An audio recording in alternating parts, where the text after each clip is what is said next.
So now let's start today's class. So all of you, I welcome all of you to Exam Junction, and this is our number. You can call me.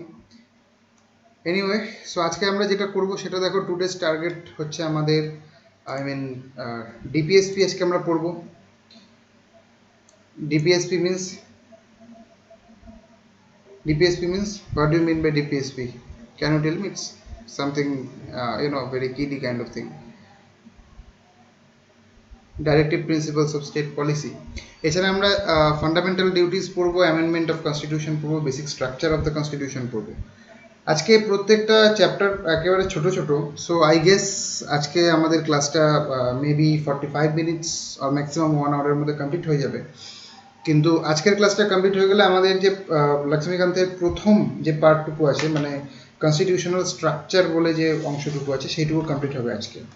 ঠিক আছে? So আজকে আমি এখনই যে অ্যানাউন্সমেন্টটা করতে চাইছি যে পরের দিন এই আপ টু টুডে আজকে আমরা যেই ক্লাসগুলো কমপ্লিট করলাম, যেমন হিস্টোরিক্যাল ব্যাকগ্রাউন্ড থেকে শুরু করে একদম basic structure of the constitution, এই সম্পূর্ণ যেটা কমপ্লিট করলাম এই কয়েকদিনে, তার উপরে একটা টেস্ট নেবো MCQ এর নেক্সট ডে।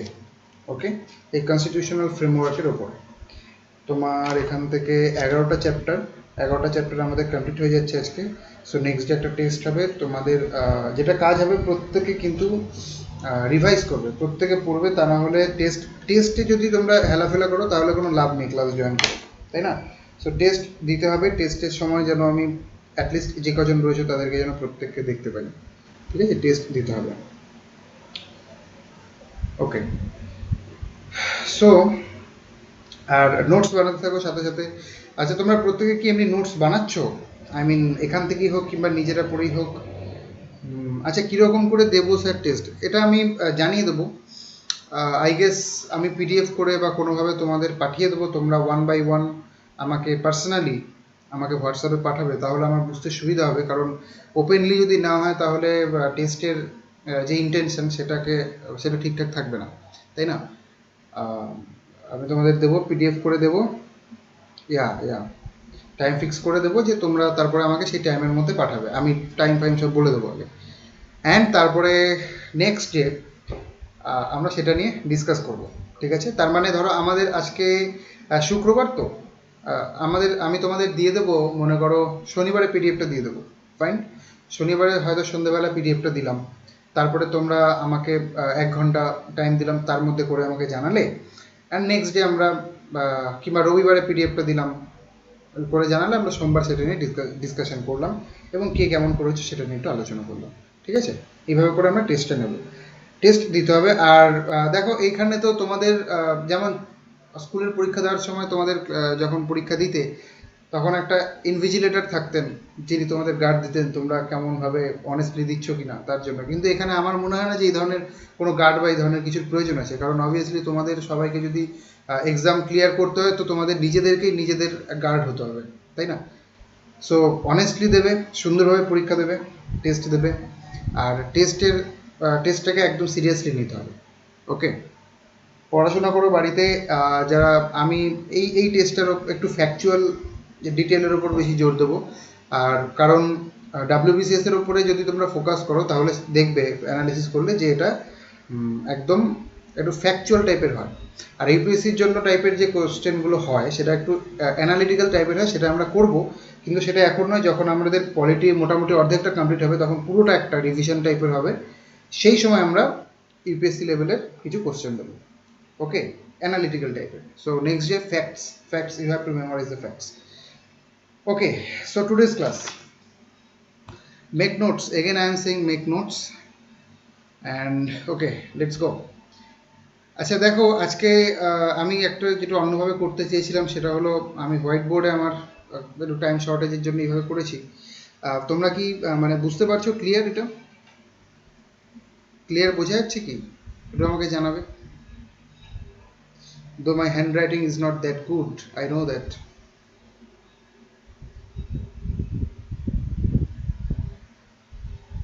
Okay, so দেখো, ফার্স্ট অফ অল যেটা তোমাদের বুঝতে হবে যে এই ডিপিএসপিটা কি, why DPSP, directive principles of state policy. এটার প্রয়োজনটা কি ছিল, এটার এটার পেছনে আমাদের লজিকটা কি, কনস্টিটিউশন মেকারসদের লজিকটা কি? এটার পেছনে এটাকে দেখো বলা হচ্ছে একটা নোভেল ফিচার, যেটা আম্বেদকর বলেছেন যে আমাদের ডিপিএসপি হলো একটা novel feature of our constitution. কেন বলা হয়েছে? At the time of the commencement of the constitution, সেই সময়টা এইরকম ছিল। এটা আমি পরে একটা স্লাইডেও লিখেছি যে এটাকে কেন এটাকে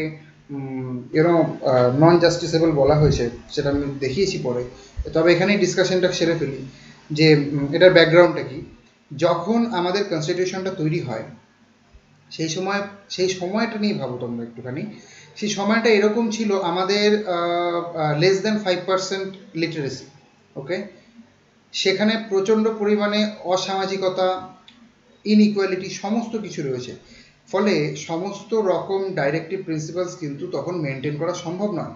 আমরা যদি ফান্ডামেন্টাল রাইটসের মতো ডিপিএসপিকেও জাস্টিসেবল করে দিই, যে যদি ডিপিএসপি ফলো না করে স্টেট কোনো পলিসি বানায়, সেটাকেই আমাদের কোর্ট আনলফুল ঘোষণা করে দেবে, তাহলে সেটা কিন্তু একেবারেই কার্যকর হতো না সেই সময়। আমাদের যে কনস্টিটিউশনাল মেকারস আছে, তাদের উইজডম, তাদের ভিশনটাকে একটুখানি ফলো করো, যে কতটা তারা সেন্সিবল ছিলেন তখনকার সোসাইটি সম্পর্কে। তারা এইটা আইডিয়াটা ইভেন দেখো, যেই ডিপিএসপিগুলোর আইডিয়াগুলো আমরা এখনও পর্যন্ত ইমপ্লিমেন্ট করতে পারছি না, সেটা কি করে সেই সময় ইমপ্লিমেন্ট করা সম্ভব হতো, তাই না? সো এই কারণে বলা হয়েছে যে directive principles of state policy, এটা একটা খুব নোভেল ফিচার, এটা খুব দারুণ একটা ফিচার আমাদের কনস্টিটিউশনের, যেটা আমাদের কনস্টিটিউশনকে মানে ওয়ার্ল্ড ক্লাস একটা কনস্টিটিউশন তৈরি করছে, যে সবার অন্যান্য যে উন্নত দেশগুলো আছে তাদের সমান সমান কনস্টিটিউশন, তাদের মতো একটা কনস্টিটিউশন যেটা সমস্ত দিককে ওয়েল ব্যালেন্সড কনস্টিটিউশন বলা চলে, সেই রকম একটা ফিচার হলো আমাদের ডিপিএসপি। তাই ডিপিএসপিতে কি বলা হয়েছে, যে আমাদের এটাকে একটা ওয়েলফেয়ার স্টেট তৈরি করতে হবে। আমাদের স্টেটে যেন কোনো রকম ডিসক্রিমিনেশন না থাকে, আমাদের স্টেট যেন সবাইকে সমান অধিকার দেয়, equality of justice, social, economic and political সমস্ত কিছু থাকবে, জাস্টিস থাকবে, ইকুয়ালিটি থাকবে, কোনো ডিসক্রিমিনেশন থাকবে না। সো এই যে সমস্ত আইডিয়াগুলো, এটা ডিপিএসপির মধ্যে ঢোকানো আছে। Are you understanding? So DPSP হলো এই রকম, যেটার মূল লক্ষ্য হলো আমাদের যে পার্লামেন্ট আছে, সেই পার্লামেন্ট যখন পরবর্তীকালে যে সমস্ত ল বানাবে, সেই লগুলোর মধ্যে, সেই অ্যাক্টগুলোর মধ্যে যেন ডিপিএসপির আইডিয়াগুলোকে রিফ্লেক্ট করা হয়। Are you understanding?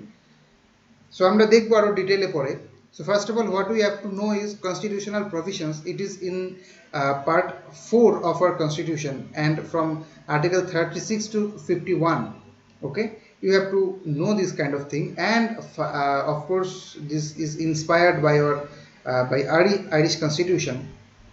এছাড়া আরেকটা টার্ম যেটা ডিপিএসপির ক্ষেত্রে ইউজ করা হয়, সেটা হলো কনসায়েন্স অফ দ্য কনস্টিটিউশন। এটা তোমরা কিন্তু তোমাদের লক্ষ্মীকান্তের বইতে পাবে। আচ্ছা, তোমরা বইটা ফলো করতে পারো, আমি বই অনুযায়ী চলছি, ঠিক আছে? সো এই স্লাইড থেকে আমাদের যেটা বোঝার বা বেসিক যে আন্ডারস্ট্যান্ডিংটা, যে ইনফরমেশনটা নেওয়া, সেটা হলো পার্ট 4-এ রয়েছে। আর্টিকেল 36 থেকে 35 এইটুকুর মধ্যে আমরা ডিপিএসপিকে আলোচনা করছি, আর আইরিশ কনস্টিটিউশনের দ্বারা আমরা ইন্সপায়ার্ড। ক্লিয়ার? এটাকে ডক্টর বি আর আম্বেদকর বলেছিলেন নোভেল ফিচার, আর কনসেন্স অফ দ্য কনস্টিটিউশন, এই টার্মটাও ডিপিএসপির জন্য ইউজ করা হয়। ক্লিয়ার? Next slide. ফিচার্স কী কী আছে? ফিচার্স বলতে আমাদের কী কী বৈশিষ্ট্য রয়েছে আমাদের এই ডিপিএসপির মধ্যে। দেখো, এটাকে বলা হচ্ছে আইডিয়ালস ফর ফর্মুলেটিং পলিসি। সেই সময় আমাদের কাছে সেই ক্ষমতা ছিল না যে আমরা এই সমস্ত আইডিয়াকে আমাদের সমস্ত পলিসির মধ্যে রিফ্লেক্ট করতে পারবো, সমস্ত পলিসির মধ্যে এই আইডিয়াগুলোকে ফলো করতে পারবো, কারণ তখন আমাদের অনেক কিছু করতে হতো। আমাদের তখন এগ্রিকালচার ঠিক ছিল না, আমাদের ইকোনমি ঠিক ছিল না, আমাদের এডুকেশন ঠিক ছিল না, আমাদের লিটারেসি ঠিক ছিল না, আমাদের কিছুই ঠিক ছিল না। আমাদের যে সমস্ত তখন ভেবে দেখো যে তখন কীরকম একটা পজিশন রয়েছে। সেই জন্য আমাদের কনস্টিটিউশনাল মেকার্স বললেন যে যখন তোমাদের সমস্ত পরিস্থিতি অনুকূল হবে, তোমরা এইগুলো করতে সক্ষম হবে, তখন তোমরা করো। আমরা বলে যাচ্ছি যে কি কি করা উচিত, কি কি হলে আমাদের স্টেটটা সুন্দর হবে, আমাদের স্বপ্ন পূরণ হবে, যে আমাদের স্টেটটা কেমন হওয়া উচিত, সেই সেই আইডিয়াগুলো দেওয়া রয়েছে আমাদের এই ডিপিএসপির মধ্যে। এই আইডিয়াগুলো কিসের জন্য দেওয়া রয়েছে? যে আমাদের স্টেট, আমাদের পার্লামেন্টে যে অ্যাক্টগুলো তৈরি করবে, সেটার মধ্যে যেন এই ফিচারগুলো থাকে, এই আইডিয়াগুলো থাকে। ক্লিয়ার? আরেকটা জিনিস যেটা আমাদের গভর্নমেন্ট অফ ইন্ডিয়া অ্যাক্ট 1935 ছিল, this is the most important act in the British history in India. এটা হচ্ছে গভর্নমেন্ট অফ ইন্ডিয়া অ্যাক্ট 1935। এটা বিভিন্ন ক্ষেত্রে তোমরা দেখেছো যে ইন্টারিম কনস্টিটিউশন হিসেবেও ছিল। আর এটার থেকে মেইন যে ফিচারগুলো অলমোস্ট মোর দ্যান 50% আমরা আমাদের কনস্টিটিউশনে গ্রহণ করেছি, এবং এর যে বেসিক আইডিয়াগুলো আছে সেই আইডিয়ার বেশিরভাগটাই কিন্তু রয়েছে আমাদের ডিপিএসপির মধ্যে। Okay, so it resembles government of India act 1935, very important point. Concept of welfare state, এই ডিপিএসপি গুলো যদি তোমরা পড়ো, you have to go through the DPSP and the idea of the DPSP, you will understand what does it mean welfare state. Welfare state বলতে কি actually বোঝানো হচ্ছে? Welfare state বলতে এটা বোঝানো হচ্ছে যেখানে প্রত্যেকটা মানুষের, প্রত্যেকটা সে যেই রকমই সোশ্যাল ব্যাকগ্রাউন্ড তার যেই রকমই হোক, তার সমান অধিকার থাকবে, তার সব কিছু করার অধিকার থাকবে, সেখানে কোনো কোনো টাচেবিলিটি থাকবে না। আর ইউ আন্ডারস্ট্যান্ডিং যে আমি ওকে ছুঁই না, এরকম ব্যাপারটা থাকবে না, আনটাচেবিলিটি থাকবে না। এই যে সমস্ত ব্যাপারগুলো রয়েছে, এইটা কিন্তু ওয়েলফেয়ার স্টেটের কনসেপ্টটাকে আপহেল্ড করছে, যেটা আমাদের ডিপিএসপির মধ্যে রয়েছে। ওকে, নেক্সট যেটা আমাদের ফিচার রয়েছে সেটা হলো নন জাস্টিসেবল।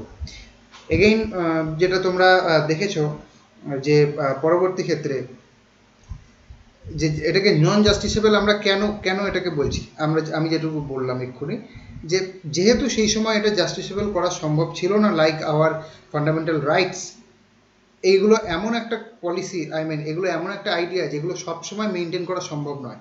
যখন আমাদের প্রয়োজন তখন এটাকে অ্যাব্রিজ করা হতেই পারে, যেতেই পারে, এই জন্য এটাকে নন জাস্টিসেবল বলা হয়েছে। Next is courts to examine constitutional validity of any law of parliament. Okay, now এবার ধরো একটা পার্লামেন্ট আমাদের একটা ল বানালো, এখনকার যদি আজকের দিনে দাঁড়িয়ে আজকের কথা বলি, তাহলে একটা ল বানালো, এবার সেই লটাকে তুমি গিয়ে চ্যালেঞ্জ করলে যে না, এই লটা আমার ফান্ডামেন্টাল রাইটসকে ভায়োলেট করছে। সো তুমি চলে যেতে পারো, নো প্রবলেম, যে কেউ যেতে পারে, ফান্ডামেন্টাল রাইটসের প্রবলেম সে মনে করলো। সো এবার কোর্টস, সুপ্রিম কোর্ট বা আমাদের হাই কোর্টস, এরা দেখবে এরা কিভাবে সেটা জাজ করবে যে সেটা আদৌ তোমার যে basic structure of the constitution সেটাকে অ্যাব্রিজ করছে কিনা, সেটাকে ভায়োলেট করছে কিনা। সেই জন্য তারা they can look into this DPSP, যে ডিপিএসপির মধ্যে কি কি আইডিয়া রয়েছে, ডিপিএসপি কি বলছে এই ব্যাপারে, তাই না? সেইটার উপরে ডিপেন্ড করে তারা ডিসিশন নেবে যে হ্যাঁ ঠিক আছে, তাহলে ডিপিএসপিতেও যখন এটার এগেইনস্টে বলা হচ্ছে, তার মানে এটা নিশ্চয়ই আমাদের যে basic structure of the constitution সেটার এগেইনস্টে রয়েছে, সো এটাকে আনলফুল ঘোষণা করে দেওয়া হোক। সো কোর্টস যখন কোনো ডিসিশন নিতে প্রবলেম হয়, যখন আমাদের আমরা বুঝতে পারি না যে এটা আসলে কি বলতে চাইছে, তখন আমরা কিন্তু অবভিয়াসলি এই ডিপিএসপির সাহায্য নিই। ক্লিয়ার?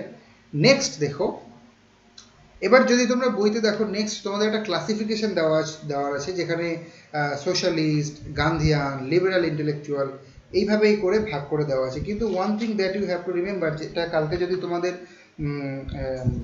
কোশ্চেন আসে যে আমাদের কনস্টিটিউশনে, কোশ্চেনটা যদি এইভাবে আসে যে আমাদের কনস্টিটিউশনে কতগুলো ভাগ আছে ডিপিএসপি, যদি আমাদের কনস্টিটিউশনে কতগুলো ভাগ আছে এইভাবে প্রশ্নটা জিজ্ঞাসা করা হয়, তাহলে কিন্তু তোমাদের ওখানে দেখবে অবভিয়াসলি একটা অপশন থাকবে নান অফ দ্য অ্যাবাভ। কারণ আমাদের কনস্টিটিউশনে কোনো রকমই এই ডিপিএসপিকে ভাগ করা হয়নি। There is no classification in the constitution itself. The thing you have to remember, you must remember here, যে ক্লাসিফিকেশন, কিন্তু কোনো ক্লাসিফিকেশন নেই আমাদের কনস্টিটিউশনে। কিন্তু ক্লাসিফিকেশন নেই ঠিকই কনস্টিটিউশনে, কিন্তু আমরা যখন এটা পড়বো তখন ওই আইডিয়াগুলো থেকে আমরা একটা আন্দাজ করতে পারি যে আচ্ছা, তাহলে এই আমাদের যে ডিপিএসপি সেটাকে মেইনলি তিনটে ভাগে ভাগ করা সম্ভব। Number one is socialistic, Gandhian and liberal intellectual. এগুলোর মাধ্যমে কি বোঝাতে চাইছি?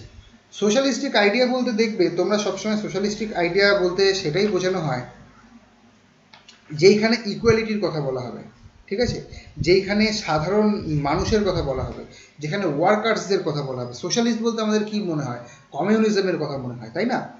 তো সেখানে গরিব মানুষের কথা বলা হবে, সেখানে শ্রমিকদের কথা বলা হবে, এগুলো নিয়ে আলোচনা করা হবে। তো দেখো, আচ্ছা এখানে একটা জিনিস বলে দিই, আমি প্রথম দিন বলেছিলাম যে আমরা আর্টিকেল বাই আর্টিকেল যাব, প্রত্যেকটা আর্টিকেল আমরা কমপ্লিট করবো 1 by 1। So up to article 35 আমরা কমপ্লিট করেছিলাম আগের দিন। সো আজকে আর্টিকেল 36 থেকে শুরু করছি। আর্টিকেল 36-এ কি বলছে দেখো, definition of the state.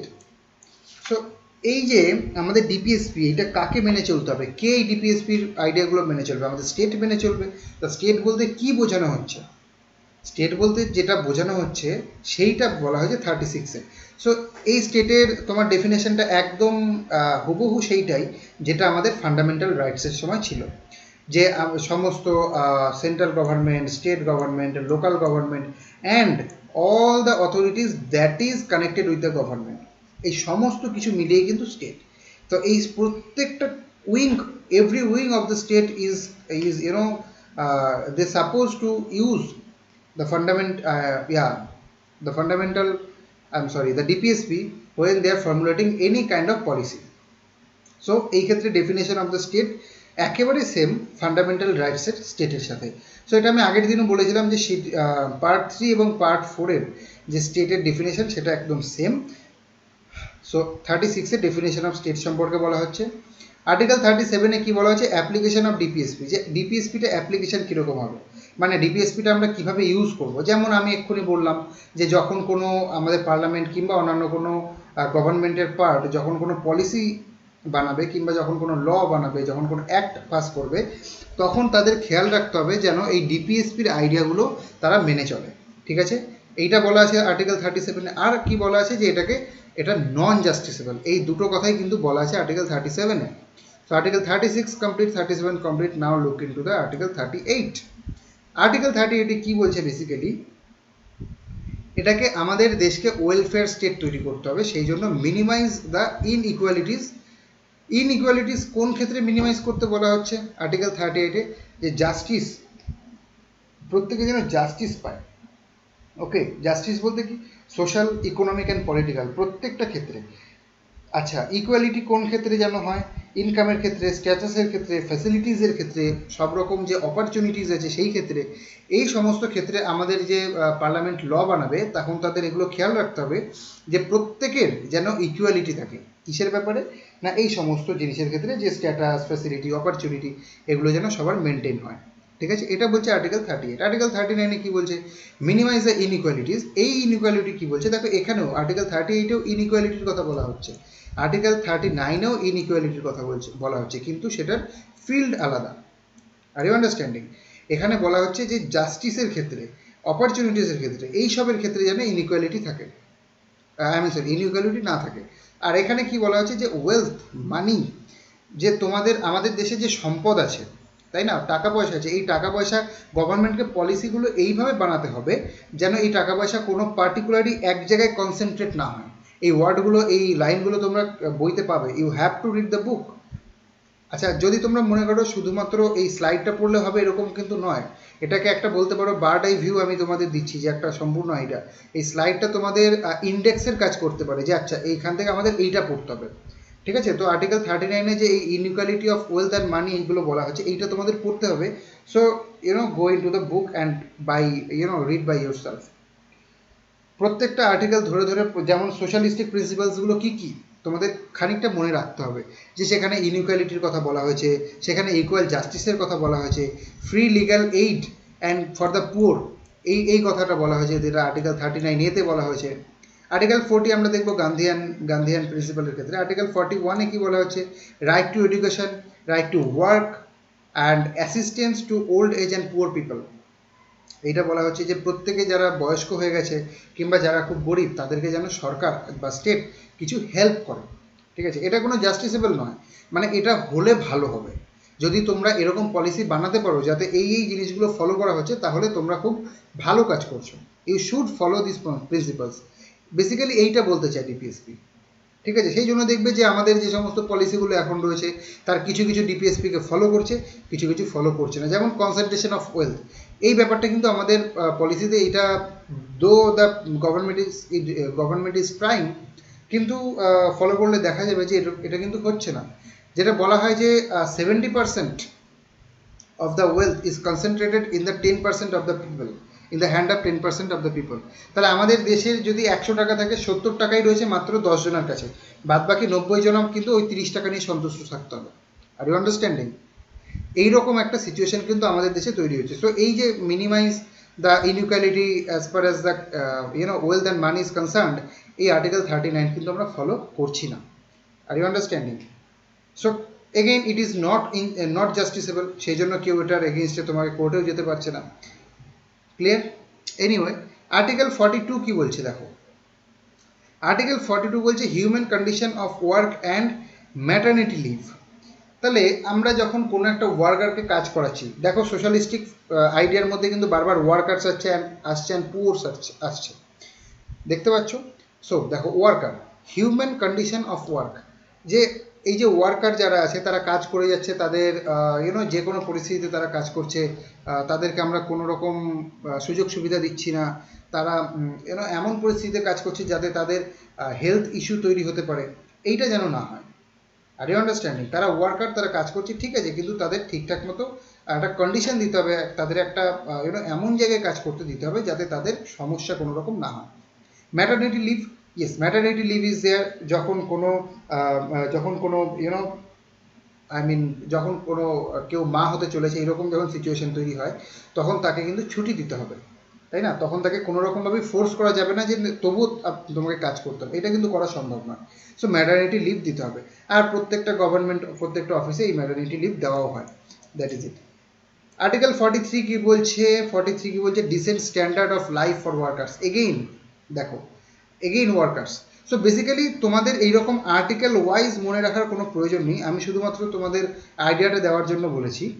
Socialistic principles বলতে তোমাদের মনে রাখতে হবে যে ওয়ার্কার্স অ্যান্ড পুয়ার্স, এদের সম্পর্কে বলা হচ্ছে সোশ্যালিস্টিক প্রিন্সিপালে।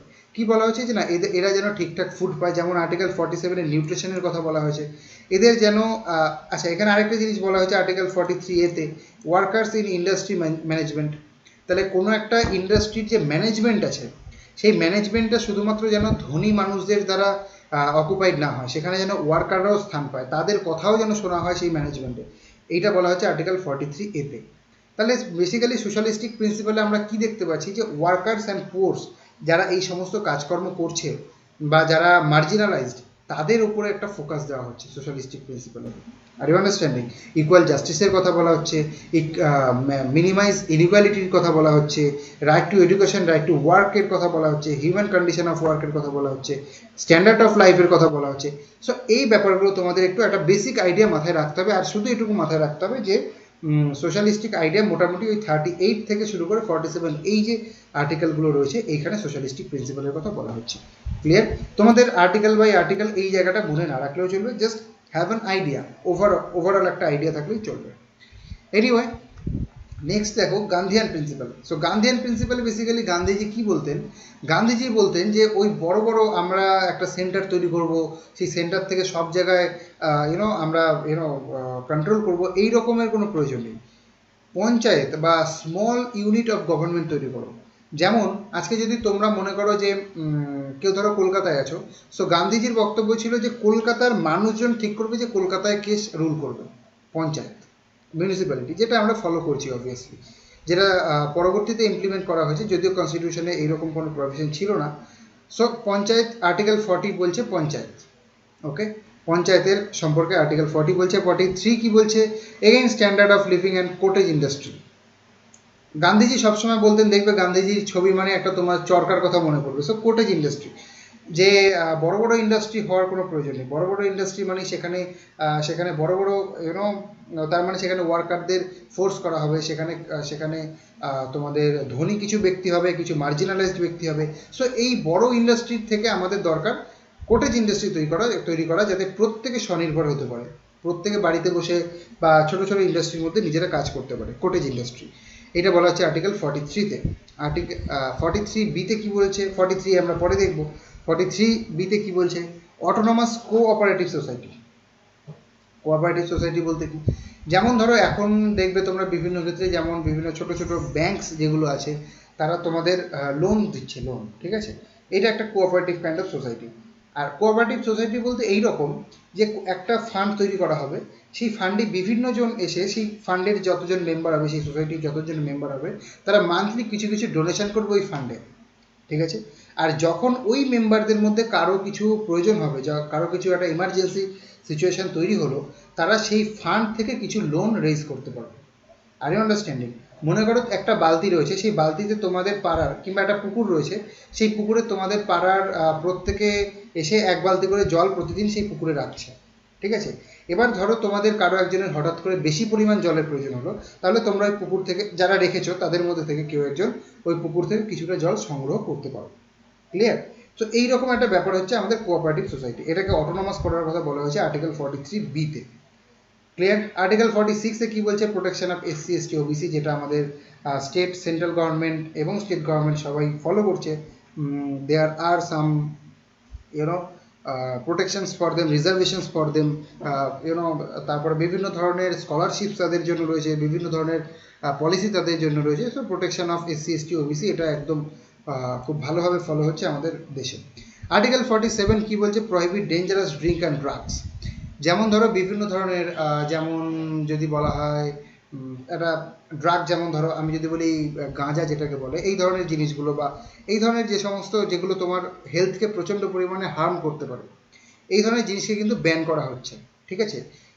যেগুলো মাইল্ড তোমাকে ক্ষতি করতে পারে কিংবা যেগুলো থেকে খুব একটা মানে তৎক্ষণাৎ বেশি ক্ষতি হবে না, এই ধরনের, যেমন আফিম যে জিনিসটা সেটাকে যেমন ব্যান করা হয়েছে, সেটা কোনো জায়গায় চাষ কিংবা বিক্রি করা লিগালি ঠিক নয়। সো এই ধরনের জিনিসকে কিন্তু ব্যান করা হচ্ছে। নেক্সট 48-এ কি বলছে? Prohibit slaughter of cows. কাউসকে মানে আই মিন গো হত্যা যেটা, সেটাকে তো আমরা বলছি যে এটা করা ঠিক নয়। এর পেছনে অনেক কারণ আছে, শুধুমাত্র আমি রিলিজিয়াস অ্যাঙ্গেলটা এখানে আমি দেখাতে চাইছি না। এর পেছনে আর যে কারণগুলো আছে, যেমন ধরো যেমন গরু একটা এমন একটা পশু একটা টাইমে ছিল। যেমন ধরো গরুকে আমরা কী কারণে ইউজ করি? গরুকে আমরা ইউজ করি আমাদের চাষের কাজে।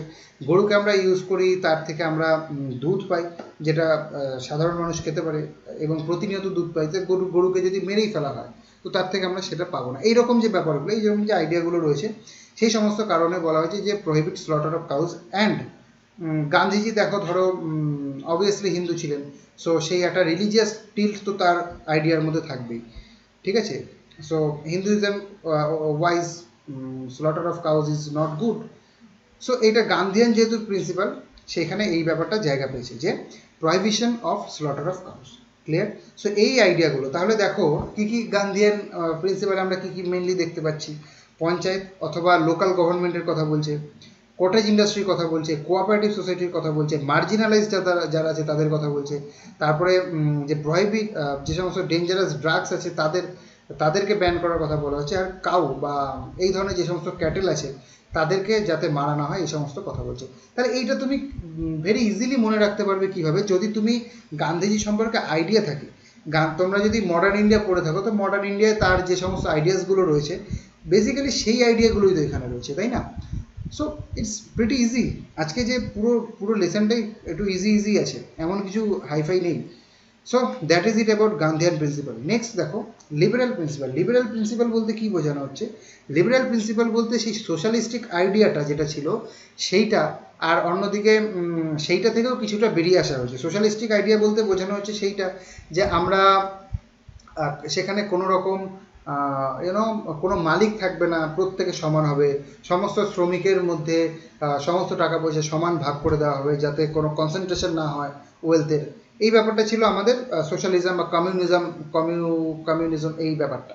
কিন্তু লিবারেল ব্যাপারটা কি? লিবারেল থটস হচ্ছে তার থেকে একটু উঠে আসা, অর্থাৎ আবার অন্যদিকে গান্ধিয়ান প্রিন্সিপালের থেকেও একটু উপরের দিকে উঠে আসা, একটু মডার্ন আইডিয়া হচ্ছে লিবারেল আইডিয়া। যেমন ধরো কি বলা হচ্ছে যে একটা ইউনিফর্ম সিভিল কোড থাকতে হবে, অর্থাৎ প্রত্যেকের ক্ষেত্রে একটা সমান সিভিল কোড থাকতে হবে, যাতে প্রত্যেকের ক্ষেত্রে একটা নিয়ম সমান হয়। অর্থাৎ কেউ মনে করো কারো ক্ষেত্রে একটা নিয়ম আছে, যেমন তারা ধরে নাও যেমন যে তারা এইরকম একটা পোশাক পরবে, আবার অন্য একটা কমিউনিটির ক্ষেত্রে বলা হচ্ছে না না না না এই কমিউনিটি এই পোশাকটা পরবে না, তারা অন্য একটা পোশাক পরবে।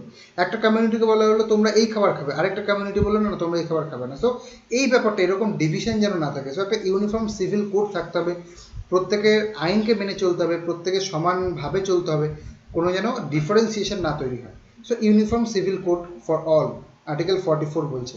আর্টিকেল 45 কি বলছে? Early childhood care up to 6 ইয়ার। ওকে, কি বলছে?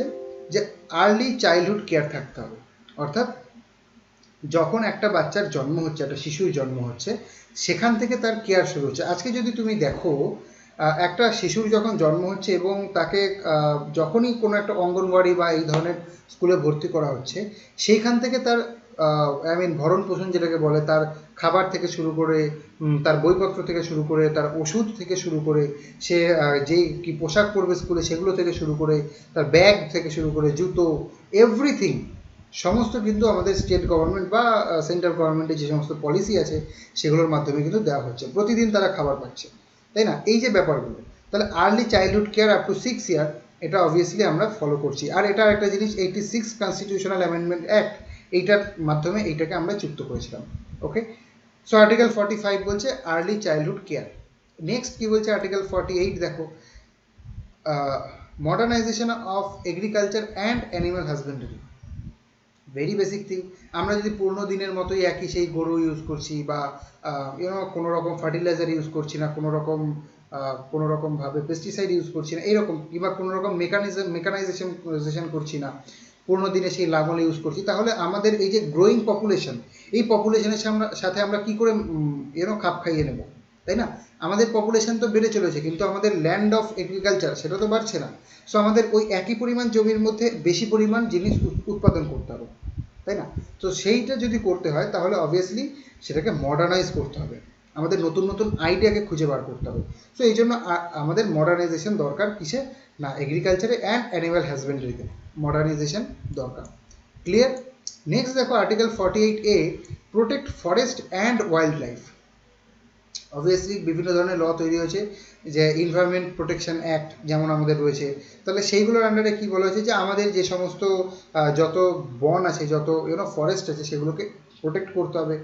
Protection of monuments, places of historical importance, etcetera etcetera, এগুলোকে প্রোটেক্ট করতে হবে। আর্টিকেল 50 বলছে, কি বলছে, জুডিশিয়ারি অ্যান্ড এক্সিকিউটিভ, এই দুটোর পাওয়ার যেন কখনো মিশে না যায়। দেখো, এটা একটা ভয়ঙ্কর জিনিস। যদি আজকে মনে করো আমাদের প্রধানমন্ত্রী, এইভাবে বলা ঠিক না, যে সেন্ট্রাল গভর্নমেন্টের যে সমস্ত আছে তারা, এবং যে সমস্ত গভর্নমেন্ট যারা এক্সিকিউটিভ, যারা তোমাদের বিভিন্ন ল বানাচ্ছে, ল ইমপ্লিমেন্ট করছে, তারাই যদি আবার জুডিশিয়ারিতে থাকে, অর্থাৎ কোনো লফুল কিনা, কোনো অ্যাক্ট লফুল কিনা, সেটা যদি তারাই ডিসাইড করে, তাহলে এটা খুব একটা ডেঞ্জারাস জিনিস, তাই না? কারণ একটা অ্যাক্টকে তারা পাস করে দিল, তা অবভিয়াসলি তারা সেটাকে লফুল বলবে, তা সেটা ফান্ডামেন্টাল রাইটসকে ভায়োলেট করুক কিংবা না করুক, দ্যাট ডাজন্ট ম্যাটার।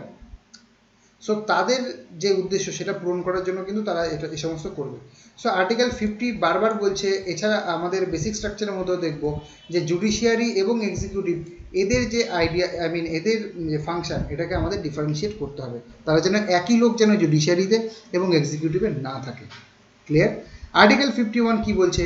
আর্টিকেল 51 কি বলছে? International peace, respect for international law and security, এইটা বলছে আমাদের আর্টিকেল 51। তার মানে কি বলছে, যে আমরা যে ইন্টারন্যাশনাল বা অন্যান্য দেশের সাথে আমাদের যে সম্পর্ক, সেইটা যেন ঠিক থাকে।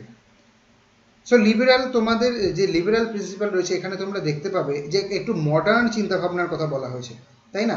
গান্ধিয়ানে একটু পুরনো ভাবনা চিন্তা, যেমন আমাদের পঞ্চায়েত করতে হবে, আমাদের গরুকে রক্ষা করতে হবে, আমাদের কোটেজ ইন্ডাস্ট্রি করতে হবে। আবার যে যে সোশ্যালিস্টিক আইডিয়া ছিল, সেখানে ছিল কি, শ্রমিকদের ইকুয়ালিটি দিতে হবে, গরিব মানুষকে ভাতা দিতে হবে, ম্যাটারনিটি লিভ দিতে হবে, এই ধরনের জিনিসগুলো ছিল। আবার লিবারালে দেখো একটু মডার্ন আইডিয়া, যেমন তোমাদের চাইল্ডহুড কেয়ার দিতে হবে, এগ্রিকালচারের মডার্নাইজেশন করতে হবে, ফরেস্টকে প্রোটেক্ট করতে হবে, মনুমেন্টসকে প্রোটেক্ট করতে হবে। এই যে মডার্ন আইডিয়াগুলো আছে, এটা লিবারাল প্রিন্সিপালের মধ্যে পড়ছে। সো বেসিক্যালি তোমাদের এইটুকু একটা বেসিক আইডিয়া যদি এখানে তৈরি হয়ে থাকে, যে সোশ্যালিজমের মধ্যে কি বলছে, গান্ধিয়ানের মধ্যে কি বলছে, অ্যান্ড লিবারালের মধ্যে কি বলছে, দ্যাট ইজ এনাফ। ওকে, আর একটু জাস্ট আইডিয়াটা রাখবে যে আচ্ছা, এই আর্টিকেল থেকে এই আর্টিকেলের মধ্যে এগুলো বলছে, এই আর্টিকেল থেকে এর মধ্যে এগুলো বলছে, and that is it. So যদি তোমরা দেখো আর্টিকেল 38 থেকে মোটামুটি 35 এরকমের সোশ্যালিস্টিকের কথা বলছে, তারপরে বাকিটা আর্টিকেল 48 পর্যন্ত তোমাদের বলা হচ্ছে গান্ধিয়ান, অ্যান্ড তারপরে আবার আর্টিকেল 51 পর্যন্ত লিবারালের কথা বলা হচ্ছে। সো বেসিক আইডিয়া, এখানে এমন কিছু নয় যে তোমাকে আর্টিকেল জিজ্ঞাসা করবে যে আর্টিকেল 44-এ কী ইচ্ছা আছে বলো, এরকম না, বেসিক আইডিয়া থাকতেই হবে। ওকে, নেক্সট কি বলছে দেখো, হোয়াই ইট ইজ নন জাস্টিসেবল। এটাকে নন জাস্টিসেবল কেন বলা হচ্ছে? নন জাস্টিসেবল বলা হচ্ছে এই কারণে, যেমন আমি বলেছিলাম যে ল্যাক অফ ফিনান্স। যখন আমাদের এই কনস্টিটিউশন তৈরি হয়েছে এবং ডিপিএসপি কনস্টিটিউশনের মধ্যে ছিল, তখন এই ডিপিএসপিকে মেনটেন করার মতো, এই অনুযায়ী ল বানানোর মতো আমাদের হাতে ফিনান্স ছিল না, আমাদের হাতে টাকা ছিল না। সেই জন্য আমাদের কনস্টিটিউশনাল মেকার্স যারা ছিলেন তারা বলেছেন ঠিক আছে, এখন নেই তাতে কোনো অসুবিধা নেই, সেই জন্য আমরা এটাকে জাস্টিসেবল করছি না, কোর্ট এটাকে ইমপ্লিমেন্ট ফোর্সফুলি করতে পারবে না। কিন্তু যখন তোমাদের হাতে টাকা থাকবে, তোমাদের হাতে যখন রিসোর্সেস থাকবে, তোমাদের যখন পরিস্থিতি থাকবে, তখন তোমরা এটাকে যেন করে দিও। আমার দেশের যে নাগরিক তারা যেন এটা ইমপ্লিমেন্টেশনের জন্য তারা যেন ভালো থাকে। সো কত ওয়াইড তাদের চিন্তা ভাবনা। নেক্সট কি বলছে যে vast diversity and the backwardness of our country. তাহলে আমাদের দেশের একটা বিরাট বড় অংশ ব্যাকওয়ার্ড, তারা এখনও আমাদের মডার্ন যে আইডিয়াগুলো তার সাথে খাপ খাইয়ে উঠতে পারেনি। আর ভ্যারাইটি অফ পিপল, বিভিন্ন ধরনের মানুষ, বিভিন্ন ল্যাঙ্গুয়েজের মানুষ, বিভিন্ন কালচারের মানুষ, বিভিন্ন রেসের মানুষ, বিভিন্ন রিলিজিয়ানের মানুষ, তাদের মধ্যে এই সমস্ত ডিপিএসপিকে ফলো করে তাদের জন্য ল বানানো, this is a tough thing. আর কি burden of newly born state, এটা দেখো, যখন আমাদের দেশটা তৈরি হলো, যেটা আমি প্রথমেই বললাম, ডিসকাস করলাম, যে আমাদের দেশটা যখন তৈরি হলো তখন তার অন্যান্য বহু দিকে খেয়াল করতে হতো, অনেক দিক ডেভেলপ করতে হতো, কারণ আমাদের ইংরেজরা তো কিছু রেখে যায়নি তেমন। সো আমাদের ডেফিনেটলি সব কিছু নতুন করে করতে হবে। তো সেই জন্য এই ব্যাপারটাকে জাস্টিসেবল করা হয়নি, শুধু বলা হয়েছে যে যদি সম্ভব হয় কিন্তু তোমরা এটাকে ইমপ্লিমেন্ট করো। ওকে, নেক্সট দেখো, সো বেসিক্যালি আমাদের ডিপিএসপি মেইনলি এখানেই কমপ্লিট হচ্ছে। এছাড়া কিছু ক্রিটিসিজম রয়েছে, যেমন ক্রিটিসিজম বলতে এটাকে নন জাস্টিসেবল বলা হয়েছে। তাই ক্রিটিক্সদের মতে যদি নন জাস্টিসেবল হয় তাহলে এটা রাখার মানে কি, কারণ এটাকে তো কেউ ইমপ্লিমেন্ট করবে না, তাই না? সেই জন্য এটা একটা ক্রিটিসিজমের আন্ডারে পড়ছে। এছাড়া ইল ম্যানেজড অথবা নন ওয়েল ম্যানেজড, এটা কোনো রকমভাবে, যেমন আমি প্রথমে বললাম যে আমাদের কনস্টিটিউশন কোনো রকম ভাগ, কোনো রকম ডিস্টিংশন করে দেয়নি যে আচ্ছা এই আইডিয়াগুলো সোশ্যালিস্টিক, এই আইডিয়াগুলো গান্ধিয়ান, এইরকম কোনো ভাগ নেই। সো এটাকে ইল ম্যানেজড, আনওয়েল ম্যানেজড বলা হচ্ছে। কনজারভেটিভ আইডিয়া, যেমন বলা হচ্ছে যে ইউরোপের যে কনজারভেটিভ আইডিয়াগুলো রয়েছে তার উপরে বেস করে আমাদের ডিপিএসপি গুলো তৈরি করা হয়েছে, এটা অনেকের বক্তব্য। Constitutional conflict, obviously constitutional conflict, কারণ কনস্টিটিউশনে আমাদের যে সমস্ত জিনিসগুলো বলছে, যেমন আমাদের কনস্টিটিউশনের বিভিন্ন প্রভিশন বিভিন্ন ক্ষেত্রে দেখা গেছে যে সেটা ডিপিএসপির সাথে একটা কনফ্লিক্টের মধ্যে চলে আসছে। অর্থাৎ ডিপিএসপিকে যদি ফলো করতে যাওয়া হয় তাহলে বেসিক স্ট্রাকচার ফলো হচ্ছে না, আবার বেসিক স্ট্রাকচারকে ফলো করতে গেলে ডিপিএসপিকে ফলো করা সম্ভব হচ্ছে না। সো এই ধরনের বিভিন্ন ধরনের জিনিসগুলো আমাদের ক্রিটিসিজমের আন্ডারে পড়ছে। You can read in your book, it's very easy. এর থেকে এখানে বেশি কিছু ডিসকাস করার প্রয়োজন নেই। Clear? Okay, so fundamental rights versus DPSP, যদি এইরকম কখনো সিচুয়েশন তৈরি হয় যে হয়তো ডিপিএসপিকে আমরা ইমপ্লিমেন্ট করতে গেলে ফান্ডামেন্টাল রাইটসকে আমরা ফলো করতে পারছি না, কিংবা ভাইসি ভার্সা, এইরকম যদি সিচুয়েশন তৈরি হয়, তাহলে আমাদের যেটা করতে হবে সেটা হলো ফান্ডামেন্টাল রাইটসকে প্রায়োরিটি দিতে হবে। Fundamental rights will win in the battle between fundamental rights versus DPSP. Is it clear? এরকম কোশ্চেন আসতে পারে যে ফান্ডামেন্টাল রাইটস আর ডিপিএসপির মধ্যে যদি কনফ্লিক্ট হয়, তাহলে কাকে আমরা প্রিভেল করবো, কাকে আমরা মেনে চলবো? It is definitely fundamental rights. Okay, fine. এবার দেখো নেক্সট থিং শুরু হচ্ছে ফান্ডামেন্টাল ডিউটিস। আচ্ছা, এটার আগে আমি বলি, এক্ষুনি যে জয়েন করলে দ্যাট ইজ ইব্রাহিম, তোমাকে বলি যে টাইম কিন্তু ছিল 8টা থেকে, এবং বলা হয়েছিল 8:15-র মধ্যে জয়েন করবে। তুমি হয়তো ভেবেছো 9টা থেকে, কিনা আমি জানি না। সো এর পরের দিন থেকে কিন্তু, আগের দিনও তুমি লেট করে জয়েন করেছো as per I remember. So এর পরের দিন থেকে কিন্তু আমি অ্যালাউ করবো না, আজকে আমি অ্যালাউ করলাম, কারণ আমাদের অলরেডি অনেকটা ডিসকাশন হয়ে গেছে, ঠিক আছে? So try to maintain the timing. Clear? যদি টাইম মেনটেন না করতে পারো, তুমি আমাকে অ্যাটলিস্ট আগে একটা নোটিফিকেশান দেবে যে স্যার আমি আজকে একটু লেট করে জয়েন করব, কারণ আমার এই কাজ আছে।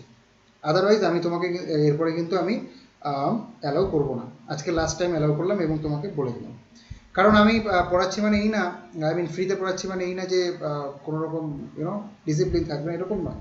টাইম 8টা থেকে 8:15-র মধ্যে জয়েন করবে। ওকে, নেক্সট থিং দেখো, ফান্ডামেন্টাল ডিউটিস। ফান্ডামেন্টাল ডিউটিস কি? ফান্ডামেন্টাল ডিউটিস হলো সেই সমস্ত জিনিসগুলো বা সেই সমস্ত আইডিয়াসগুলো যেগুলো কিন্তু আমাদের কনস্টিটিউশনের প্রথম থেকে ছিল না। ওকে, আমাদের কনস্টিটিউশনে প্রথম থেকে ফান্ডামেন্টাল রাইটস ছিল, ডিপিএসপি ছিল, কিন্তু ফান্ডামেন্টাল ডিউটিস ছিল না। ফান্ডামেন্টাল ডিউটিস তাহলে আমরা কখন আমরা যোগ করলাম আমাদের কনস্টিটিউশনে? 1976 যখন শরণ সিং কমিটি, এই নামটা মনে রাখবে যে শরণ সিং কমিটি এটা ফান্ডামেন্টাল ডিউটিজের সাথে রিলেটেড। ক্লিয়ার? সো শরণ সিং কমিটি যখন আমাদের তৈরি করা হলো ডিউরিং 1976, তখন এই কমিটির যে রিকমেন্ডেশন যেগুলো ছিল সেই অনুযায়ী 42nd কনস্টিটিউশনাল অ্যামেন্ডমেন্ট অ্যাক্ট করা হলো, এবং তার উপরে ডিপেন্ড করে কিন্তু আমরা ফান্ডামেন্টাল ডিউটিস জয়েন করলাম। কোথায় না, পার্ট 4A একটা আলাদা পার্ট তৈরি করা হলো, এবং এখানে আর্টিকেল 51A এর মধ্যে কিন্তু আমরা ফান্ডামেন্টাল ডিউটিস জয়েন করলাম। ক্লিয়ার? আচ্ছা, এটা আরেকটা জিনিস যে এটা inspired by the constitution of USSR. সেই সময় যে ইউএসএসআর ছিল, যদিও পরবর্তীতে সেটা ভেঙে গেছে, যাই হোক, তো সেই সময়কার যে ইউএসএসআর ছিল তার যে কনস্টিটিউশন ছিল তার মধ্যে কিছু ফান্ডামেন্টাল ডিউটিস সম্পর্কে উল্লেখ ছিল। তো আমরা ওটা দেখে বেশ অনুপ্রাণিত হই এবং আমরাও সেটা করে ফেলি। এখানে আরেকটা জিনিস তোমাদের মনে রাখতে হবে যে এখন আমাদের যে ফান্ডামেন্টাল ডিউটিস রয়েছে এটাকে বলা হয়েছে যে দিস ইজ নট, যেমন এখানে যদি তোমরা দেখো যে এটা নন জাস্টিসেবল। ঠিক আছে? নন জাস্টিসেবল কেন? কারণ একই রকম কারণ, কিন্তু এটা বলা হয়েছে যে নন জাস্টিসেবল হলো কোনো কোর্টে গিয়ে কোনো কোর্ট ফোর্সফুলি এটাকে কারো উপরে লাগু করতে পারবে না, ইমপ্লিমেন্ট করতে পারবে না। কিন্তু যদি পার্লামেন্ট চায় তাহলে parliament can make that kind of law which will forcefully implement the fundamental duties. Are you understanding? So fundamental ডিউটিসগুলো এইরকম যেটা কোনোরকমভাবে কোর্ট থেকে আমাদের ওপর প্রেশার ক্রিয়েট করা সম্ভব নয়। যেমন আমরা যদি ফান্ডামেন্টাল রাইটসকেও না মেনে চলে, সেই ক্ষেত্রে কোর্ট সেখানে আসবে এবং court will make sure that the fundamental rights are secured of all the citizens. কিন্তু ফান্ডামেন্টাল ডিউটিসের ক্ষেত্রে সেরকম কিছু নয়। Are you understanding? কিন্তু পার্লামেন্ট যদি চায় তো পার্লামেন্ট ক্যান ডু ইট। আচ্ছা, ফান্ডামেন্টাল ডিউটিসের মধ্যে কী কী আছে? ফান্ডামেন্টাল ডিউটিসের মধ্যে অনেক কিছু আছে, যেটা তুমি পড়তে পারো। অলমোস্ট 11টা ফান্ডামেন্টাল ডিউটিস আছে, যেখানে respect for national flag, national anthem, এটা আছে। Okay, cherish and follow the noble ideals that inspire the national struggle for freedom. তাহলে আমাদের যে ন্যাশনাল স্ট্রাগল ফর ফ্রিডম আছে সেটাকে তোমাদের রেসপেক্ট করতে হবে, তাই না? যে সমস্ত পার্সোনালিটিগুলো ছিলেন তাদেরকে কোনো ডিসঅনার করা যাবে না, এইরকম যে ব্যাপারগুলো রয়েছে তোমরা পড়বে। জাস্ট পড়বে এবং একটা বেসিক আইডিয়া থাকতে হবে যে আচ্ছা আচ্ছা আচ্ছা এই টপিকগুলো আমাদের ফান্ডামেন্টাল ডিউটিসের মধ্যে রয়েছে। Clear? Kind of memorize it. Okay, basic idea, keywords. Again এখানে তোমার নোটস এই জন্য বানাতে হয়, তুমি প্রত্যেকটা লাইন মনে রাখতে পারবে না ফান্ডামেন্টাল ডিউটিসের যে লিস্ট আছে, কিন্তু তোমাদের প্রত্যেকটা লিস্টের থেকে একটা করে কিওয়ার্ড মনে রাখতে হবে। Are you understanding? যেমন প্রথমটাতে কি মনে রাখতে পারবে? National flag, national anthem. Okay, next কি মনে রাখতে পারবে? National struggle. তারপরটাতে কি বলতে পারবে? সোভারেনিটি অফ ইন্ডিয়া। ওকে, এইভাবে তোমাদের কি পয়েন্টগুলো লিখে মনে রাখতে পারবে, যা এটা তোমাদের হেল্প করবে। ওকে, সো নোটস বানাও। আচ্ছা, ফিচার্স কি আছে দেখো। ফিচার্সের ক্ষেত্রে যদি বলতে হয় তাহলে এইরকম যে ফান্ডামেন্টাল ডিউটিসের যে ফিচারগুলো আছে তারা বেসিক্যালি ইন্ডিয়ান যে ট্রেডিশন আছে পুরোনো দিনের, যে আমাদের এইগুলো মেনে চলতে হবে, এগুলো করা উচিত, সেগুলোর দ্বারা প্রচণ্ড পরিমাণে ইন্সপায়ার্ড। ওকে, যেমন আমাদের কোনো রকম ভায়োলেন্স করা ঠিক নয়, এটা আমাদের ফান্ডামেন্টাল ডিউটিসের মধ্যে রয়েছে। আর ইউ আন্ডারস্ট্যান্ডিং? সো এটা আমাদের ইন্ডিয়ান ট্র্যাডিশনের উপরে অনেকটা ডিপেন্ড করছে। Next, it is only applicable for the citizens.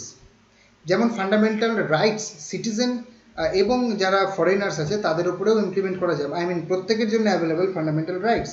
যদিও কিছু এক্সেপশনস আছে, that is something you know, but basically this is for all of them, all the people that who are living in India, প্রত্যেকের জন্য fundamental rights রয়েছে, কিন্তু fundamental duties শুধুমাত্র সিটিজেনদের জন্য রয়েছে।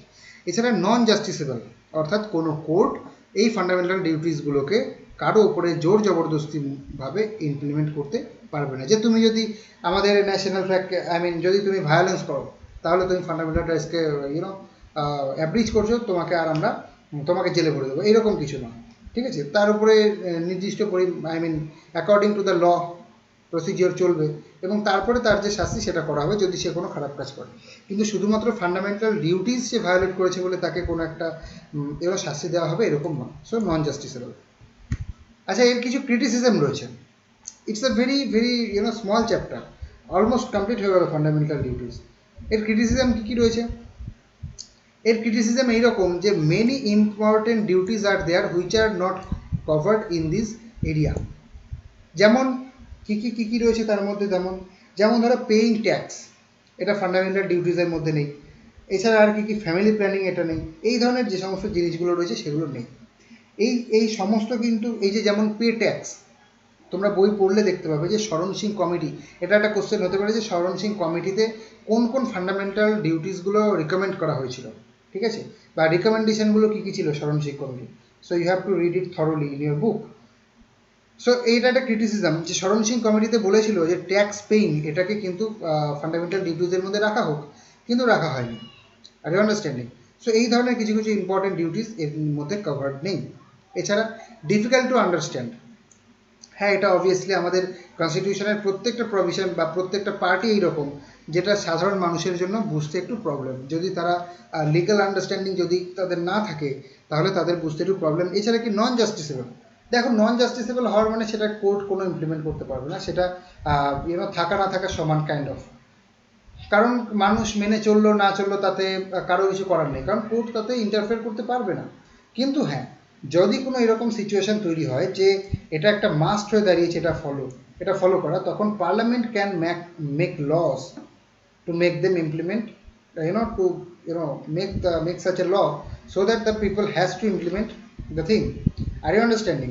এরকম যদি সিচুয়েশন তৈরি হয় তাহলে পার্লামেন্ট অবশ্যই এরকম ল তৈরি করতে পারে যাতে করে প্রত্যেককে এই ফান্ডামেন্টাল ডিউটিসকে ফলো করতে হবে। Clear? So this are about the fundamental duties. Significance কী আছে ফান্ডামেন্টাল ডিউটিসের? Fundamental duties act as a reminder.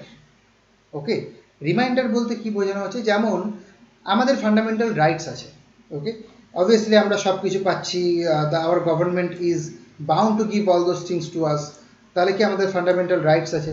কিন্তু উই ফরগেট দ্যাট আমাদেরও কিছু কর্তব্য আছে এই দেশের প্রতি, তাই না?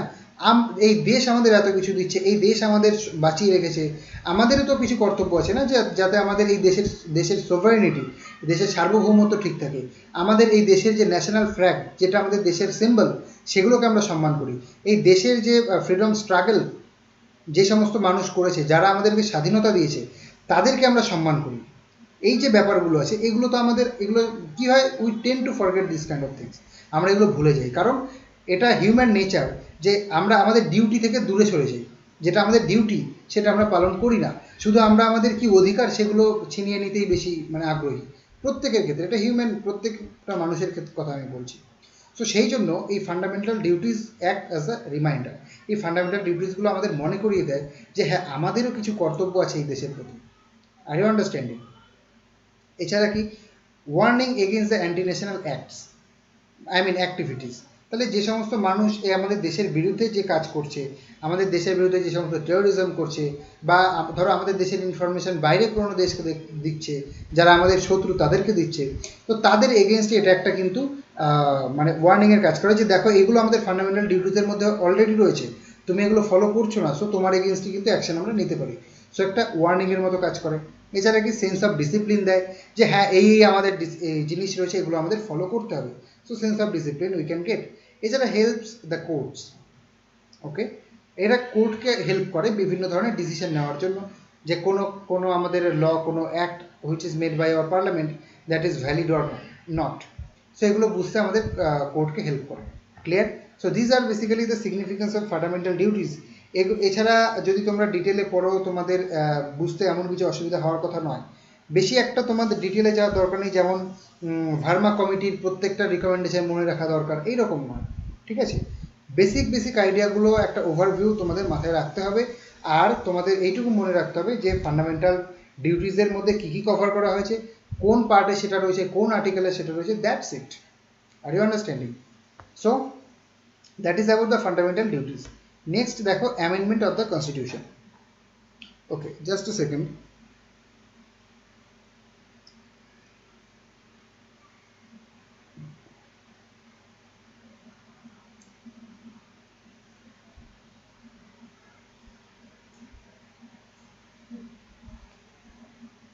ওকে, অ্যামেন্ডমেন্ট অফ দ্য কনস্টিটিউশন বলতে কি বলা হয়েছে, ধরো আমাদের যে কনস্টিটিউশন তৈরি হয়েছে ইন দ্য ইয়ার 1950-তে কমপ্লিট হয়েছে আমাদের কনস্টিটিউশন। তো সেই সময়ের যে যে সোশিও ইকোনমিক সিচুয়েশন ছিল আমাদের কান্ট্রির, আর এখনকার যে সোশিও ইকোনমিক সিচুয়েশন আছে, it is obvious that these all the situations are not same.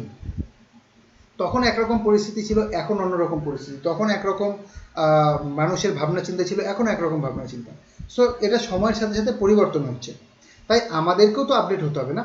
তা একটা সময় যেগুলো তখন তৈরি হয়েছিল সেইটা এখন আবার আমরা যদি নতুন করে যদি নতুন করে চেঞ্জ না করি, তাহলে কি করে আমরা সময়ের সাথে সাথে এগিয়ে চলবো? সো এইটা করার জন্য আমাদের অ্যামেন্ডমেন্টের প্রয়োজন হয়। কনস্টিটিউশনকে অ্যামেন্ড করতে হয়, কনস্টিটিউশনের বিভিন্ন প্রভিশনকে আমাদের চেঞ্জ করতে হয়, ঠিক আছে? তা this is basically the amendment of the constitution. যদি তোমরা ব্রিটেন দেখো, ব্রিটেনে বলা হয় যে এটা কোনো রিটেন কনস্টিটিউশন নয়। রিটেন কনস্টিটিউশন নয় বলতে বেসিক্যালি এটা বোঝানো হয়েছে যে ওখানে কোনো এরকম ডেট নেই যে অমুক ডেটে আমাদের কনস্টিটিউশন তৈরি হলো, আমরা এই ডেট থেকে এই বইটাকে কনস্টিটিউশন হিসেবে ফলো করছি, এরকম নয়। ওইখানকার যে রুলস অ্যান্ড রেগুলেশনস তৈরি হয়ে এসছে ওখানকার পার্লামেন্টে, সেগুলোই ওখানকার কনস্টিটিউশন হিসেবে কাজ করছে। ক্লিয়ার? সো আমাদের ব্রিটেনে, ইংল্যান্ডে এটা খুব সহজ যে কনস্টিটিউশনকে যখন তখন খুব ইজিলি অ্যামেন্ডমেন্ট করা সম্ভব। কিন্তু আবার আমেরিকার ক্ষেত্রে যদি দেখা হয়, ইউএসের কনস্টিটিউশনকে অ্যামেন্ড করা খুব কঠিন, ঠিক আছে? তো ওখানকার যে প্রসিজিয়ার সেটা খুব টাফ। আমাদের ইন্ডিয়ার ক্ষেত্রে কি করা হয়েছে যে আমরা সবসময় মাঝখানের পথটা ধরি। সো না অতটা টাফ না অতটা ইজি, আমরা একটা মাঝামাঝি পথ গ্রহণ করেছি। সো মোটামুটি একটা মডারেট কাইন্ড অফ ডিফিকাল্টি আমাদের আছে। সো বেসিক্যালি দেখো, এতক্ষণ আমি তোমাদের বলেছি যে আমি আর্টিকেল ওয়াইজ যাচ্ছি, কিন্তু এখানে আমাকে আমার কথাটা ব্রেক করতে হচ্ছে, কারণ বইয়ের মধ্যে যেহেতু বইতে যেহেতু এই চ্যাপ্টারটা রয়েছে আমাদের এই পার্টে, সো আমাদের এটা কমপ্লিট করতে হবে। সো এটা আর্টিকেল 368-এ রয়েছে, এবং part 20 article 368, that is something you have to remember in this way. So article 368-এ কী বলছে? Article 368 is talking about the amendment of the constitution. So এই আর্টিকেলে যে প্রসিজিওরগুলো বলা হয়েছে যে কীভাবে আমরা আমাদের কনস্টিটিউশনকে অ্যামেন্ড করতে পারবো। So one thing that you have to remember, আমরা অ্যামেন্ড করতে পারবো বললে এরকম নয় যে আমরা রাইট টু ইকুয়ালিটি এটাকে সরিয়ে দিলাম, যে আজকে থেকে কেউ ইকুয়াল না, আমরা যাকে ইকুয়াল করবো সেই ইকুয়াল, যাকে আমরা বলবো যে না আমাদের দেশে কোনো জায়গা নেই, তারা দেশ থেকে চলে যেতে হবে, কিংবা এই ধরনের কিছু। সো এই ধরনের যে বেসিক জিনিসগুলো, সেগুলোকে আমরা কোনোরকমভাবেই কিন্তু অ্যামেন্ড করে সরিয়ে দিতে পারি না, যেটাকে বলা হচ্ছে বেসিক স্ট্রাকচার। এই বেসিক স্ট্রাকচারকে কিন্তু আমরা কোনোভাবে নষ্ট করতে পারবো না। এছাড়া এই বেসিক স্ট্রাকচারের মধ্যে আমরা হাত না দিয়ে অন্যান্য যে পার্টগুলো আছে, সেই পার্টগুলোকে আমরা কীভাবে অ্যামেন্ড করতে পারি, সেই প্রসিজিওরটা দেখব।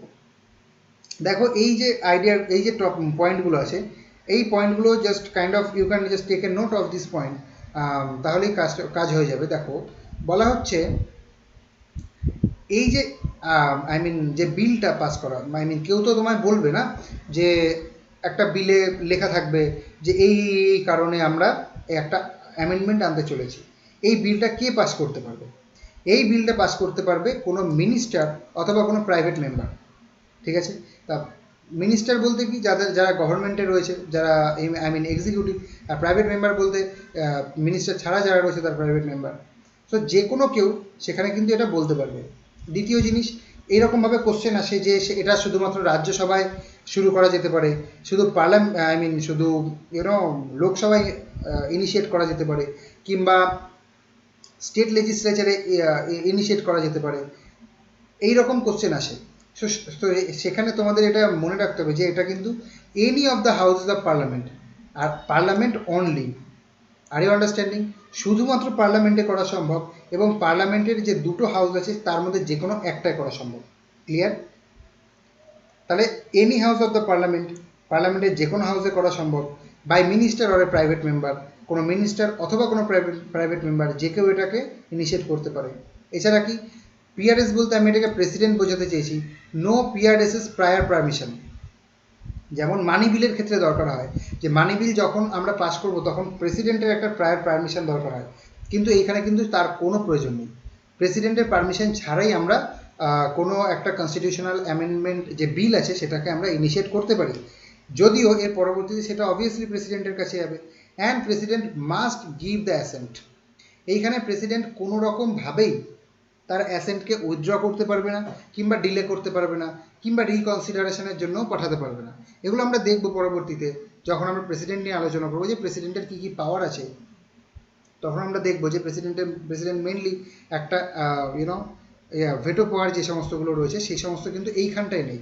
অর্থাৎ president has to give his assent in this case. Are you understanding? আচ্ছা, এরপরে কি বলছে, এটাকে পাসড হতে হবে in both of the houses. প্রত্যেকটা হাউসে এটাকে পাস হতে হবে। It is very much similar with the other things. প্রত্যেকটা আর্টিকেল প্রত্যেকটা বিলকেই দুটো হাউসেই পাস হতে হয়। যেটা ভাবার বিষয়, যেটা কি পয়েন্ট এখানে, সেটা হলো অন্যান্য বিলের ক্ষেত্রে এইরকম হতে পারে যে যদি কোনো একটা ব্লকেজ তৈরি হয়, কোনো একটা ডেডলক তৈরি হয়, তাহলে প্রেসিডেন্ট দুটো হাউসকে একসাথে নিয়ে জয়েন্ট সিটিং করতে পারে। কিন্তু এইখানে কোনো জয়েন্ট সিটিংয়ের প্রভিশন নেই। So every house has to pass this bill separately.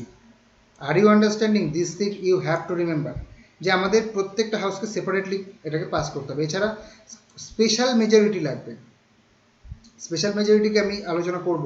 So special majority লাগবে বোথ অফ দ্য হাউসেস, আর কোনো জয়েন্ট সিটিং এখানে করা সম্ভব নয়। সো দুটো হাউসে হতে হবে, সেপারেটলি হতে হবে, স্পেশাল মেজরিটি থাকতে হবে, কোনো জয়েন্ট সিটিং হওয়া চলবে না।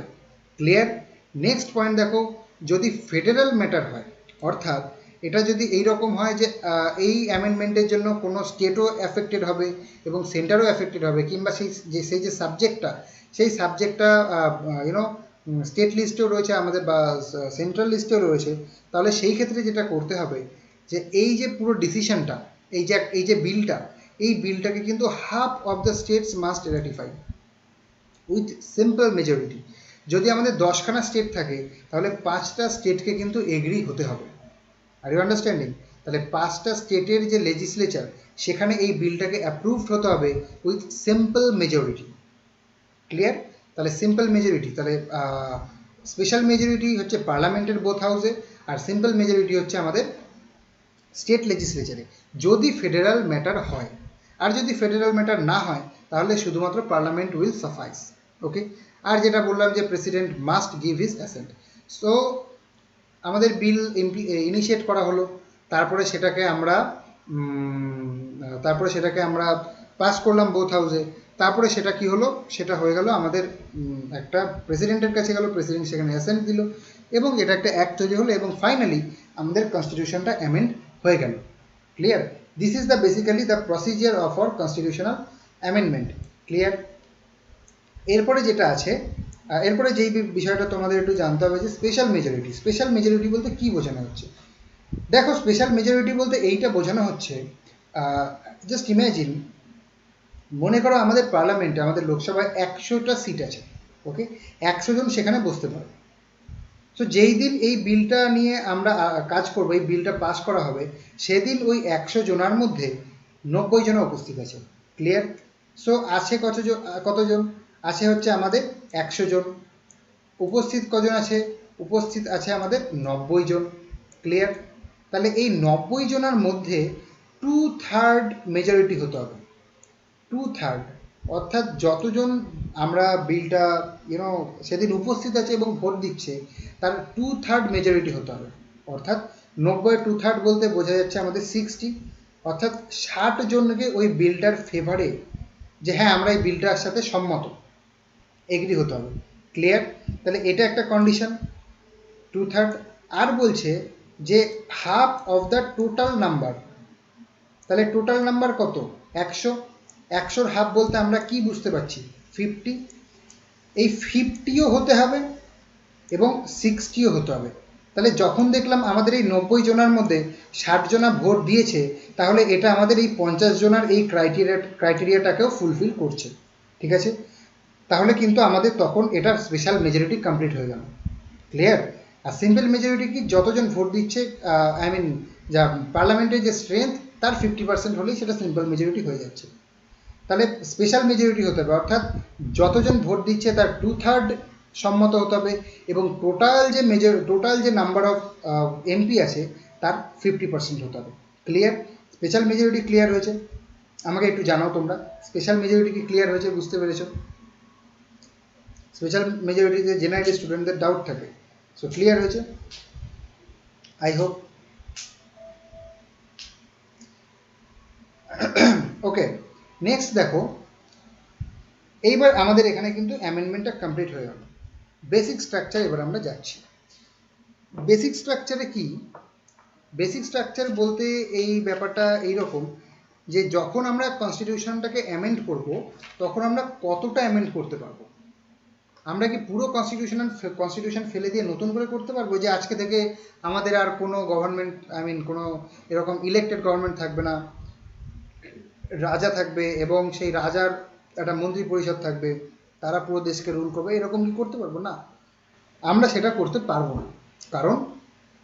কারণ আমরা যদি সেই বিলটা, সেই কনস্টিটিউশনের অ্যামেন্ডমেন্টটা করতে যাই, সেই বিলটা ইনিশিয়েট করি আমাদের পার্লামেন্টে, এবং ঘটনাচক্রে যদি এটা পাসও হয়ে যায়, সো খুব শিগগিরই কী হবে, আমাদের সুপ্রিম কোর্ট বলবে যে না না না, এই বিলটা আনকনস্টিটিউশনাল, এই বিলটাকে আমরা কনস্টিটিউশনাল ভ্যালিডিটি দিচ্ছি না। সো তখনই ওই বিলটা কিন্তু একেবারে বাতিল হয়ে যাবে। ঠিক আছে? তাহলে এইবার এই যে সেটা কনস্টিটিউশনাল কিংবা কনস্টিটিউশনাল নয়, এইটা ডিপেন্ড হবে কিসের উপরে ভিত্তি করে? এইটা ডিপেন্ড করছে বেসিক স্ট্রাকচারের উপর ডিপেন্ড করে। ঠিক আছে? সো আমাদের কনস্টিটিউশন, আমাদের সুপ্রিম কোর্ট একটা জিনিস যেটা মাথায় রাখতে হবে যদি এরকম কোশ্চেন আসে, যে basic structure of our constitution, এটা কে নির্ধারণ করবে? এটা কিন্তু আমাদের কোর্ট নির্ধারণ করবে, সুপ্রিম কোর্ট নির্ধারণ করবে যে কোনটা বেসিক স্ট্রাকচার, কোনটা বেসিক স্ট্রাকচার নয়। ক্লিয়ার? আচ্ছা, এইবার এটা কিভাবে হলো?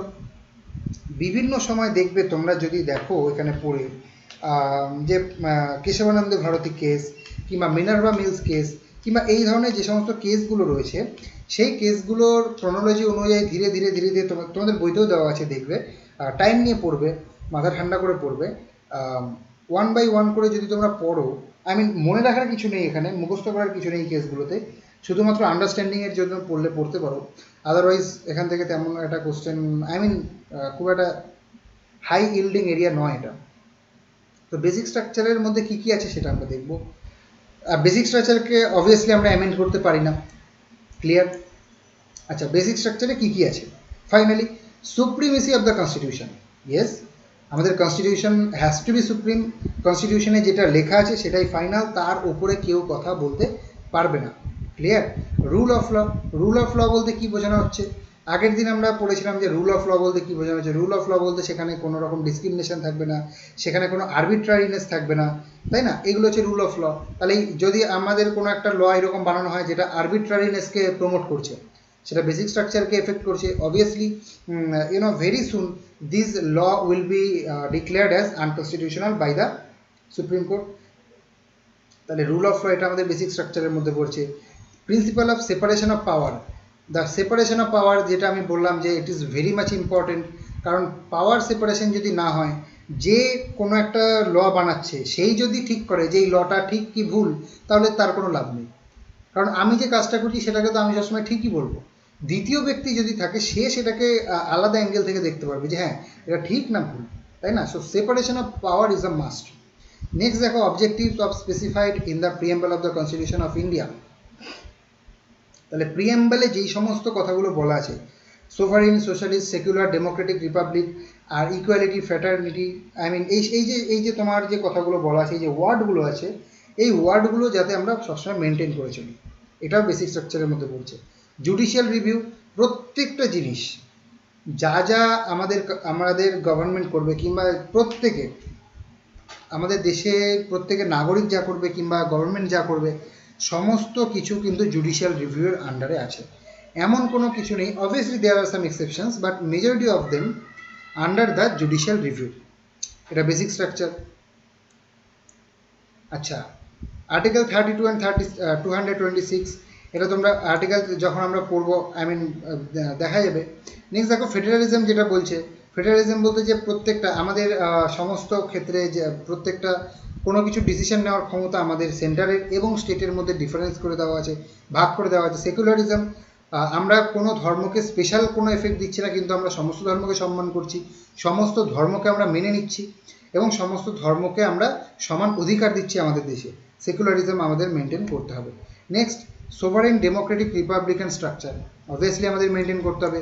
Freedom and dignity of the individual, unity and integrity of the nation. Yes, দেখো তো এই জন্য ওখানে প্রথমেই বলে দিয়েছে যে যে সমস্ত আইডিয়াগুলো, যে সমস্ত ওয়ার্ডসগুলো, যে সমস্ত ব্যাপারগুলো আমরা আমাদের প্রিয়াম্বেলে দেখতে পাচ্ছি, বেসিক্যালি সেটাই হচ্ছে আমাদের কনস্টিটিউশনের সার অংশ, তাই না? প্রিয়াম্বেলের যে প্রিয়াম্বেলটা যদি আমরা বুঝতে পারি তাহলে আমরা কনস্টিটিউশন বুঝে গেছি। দেখবে কারণ এই ওয়ার্ডগুলোই প্রিয়াম্বেলে রয়েছে।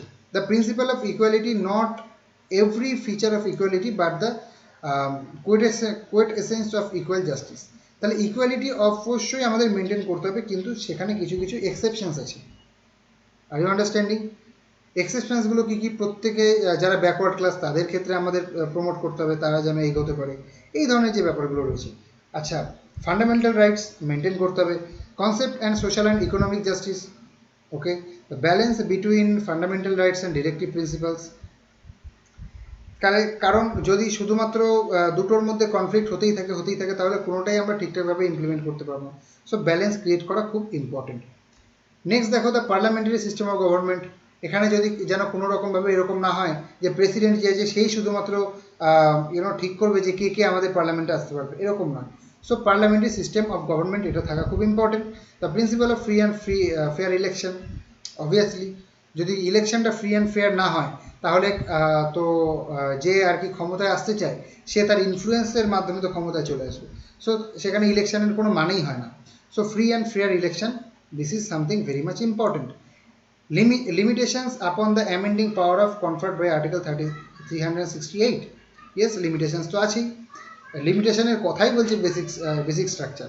সো এগেইন লাইক এটার মধ্যে এটার কথা বলা হচ্ছে। Anyway, independence of judiciary, effective access of justice.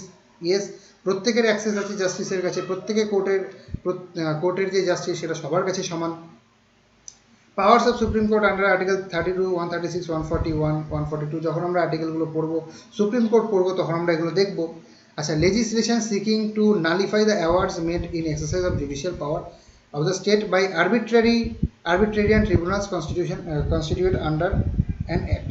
তাহলে যদি কোনো এইরকমভাবে যদি কোনো আরবিট্রারি অ্যাক্ট তৈরি করা হয় কিংবা কোনো ট্রাইব্যুনাল যদি তৈরি করা হয়, তাদের যে ডিসিশনগুলো আছে তারা যদি কনস্টিটিউশনাল যে আইডিয়া আছে সেগুলোকে ফলো না করে, তাহলে সেটাকে নালিফাই করার ক্ষমতা কিন্তু আমাদের রয়েছে, আমাদের কনস্টিটিউশনে রয়েছে। Clear? So basically these are the basic structure of our constitution. Just go through the basic structure of our constitution and keep in mind যে এই জিনিসগুলো আমাদের কনস্টিটিউশনের মধ্যে রয়েছে। You can memorize it if you can. Memorize করলে যদি তোমরা মুখস্থ করতে পারো তো ভালো, আর তা না হলে একটা বেসিক আইডিয়া থাকলেও কাজ চলবে, ঠিক আছে? কারণ তোমাদের করতে হবে আলটিমেটলি এমসিকিউ। সো যদি তোমরা বেশ কয়েকবার রিভিশন দাও, মুখস্থ নাও যদি করো, তাও একটা এমসিকিউর অপশান দেখলে অটোমেটিক্যালি মনে ক্লিক করবে যে হ্যাঁ এটা আমাদের হতে পারে। Clear? So these are basically the basic structure we have completed. So আজকে আমরা যে এই চ্যাপ্টারগুলো কমপ্লিট করলাম।